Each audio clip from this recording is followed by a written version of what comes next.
I heard about We Share Solar in the first place by, we did a community event here at Hopkins Schools last year where we brought in the community to build these all together.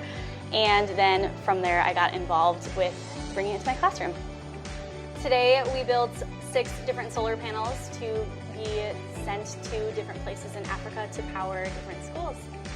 One of the most exciting parts today for my students, I think, is seeing the light bulb moment where they turn on the light and they're like, oh, it worked. That was really exciting. It's also a really cool service opportunity that students feel like they're making a difference and they get to actually send these things to somewhere else to help kids in other schools. I think that since schools don't have, some schools don't have electricity, it will be hard for them to learn and get good education without it. Thank you, All Points North Foundation. Thank you, We Share Solar, for this great opportunity.